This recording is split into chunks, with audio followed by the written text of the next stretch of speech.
जब जब दहला विश्व हमारा, जब जब दहला विश्व हमारा, और जब जब बेमकसद खून बहा, चीन रूस जापान सभी ने भारत को एक दूत कहा, भारत को एक दूत कहा. My warm greetings to dignitaries. I am Mahira Khan from Chhattisgarh, and I am here to speak on the topic of peace building and reconciliation, ushering in the era of no war. Taking pride in India's history is one of the parch prans given by the Prime Minister in the age of Amrit Kal. And looking back at history, it is a proof that India has always been a harbinger of peace. No war does not mean that we have no reason to fight war. It only means that we give importance to peace by following values of compassion and forgiveness. It was the value of compassion that even after winning the war in Kalinga, Samrat Ashok decided to never wage a war and spend his entire life to preach the message of peace to countries as far as Greece. It was the value of forgiveness that even after the British sent our soldiers to world wars and our farmers to famines, Mahatma Gandhi still chose ahimsa and satyagraha for independence. Taking inspiration from India, Nelson Mandela also chose to forgive the apartheid regime in South Africa. My dear audience, like this year's theme, India for the World, India not only preaches but also practices Vasudhaiva Kutumbakam. In India's G20 presidency, we advocate for a multilateral world in which no one country dominates another country.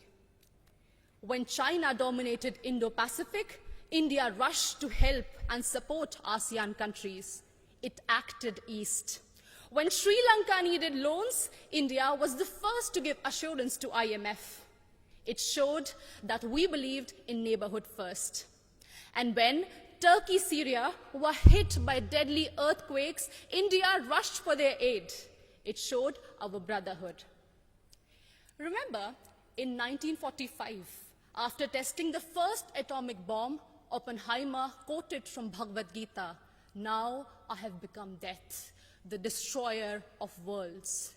And soon after that, the bombings in Hiroshima and Nagasaki, it was proved that the world does not need a war for peace, but it only needs one war, and that is the war against war itself, exactly what Mahatma Gandhi used to preach. हमें युद्ध के खिलाफ एक वास्तविक युद्ध की जरूरत है. And that's why all of us need to unite for one single cause, our planet Earth. The conflicts in West Asia, Africa, and the constant quest for world dominance between USA and China are doing no good for sustainable and equitable development. And this is worse even in the post-COVID era, something which we cannot afford.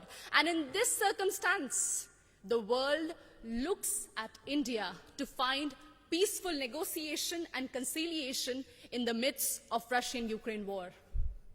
As the voice of Global South, we believe that few rich countries which have caused maximum war and pollution in the last century should pay for their mistakes by helping and not holding back technologies from poor countries. I understand that we might be divided by borders, but we believe that our culture, sports, and ideas could unite us. And in this condition, the world looks at International Solar Alliance for an equitable solution to green energy transition. Our jawar, bajra, and ragi are being celebrated as superfoods in the world today. And the world looks at Ayush for a healthy lifestyle.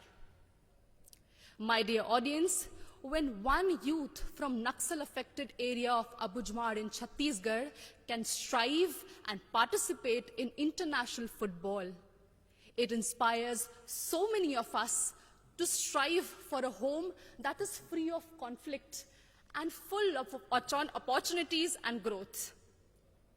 In us, in each of us, lies immense ability to solve any internal or external conflicts through peace, passion, and compassion.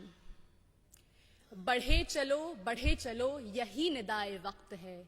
ये कायनात, ये ज़मी, ये कहकशा का रास्ता, इसी पे गामज़न रहो, अमन की राह पर चलो. Thank you so much.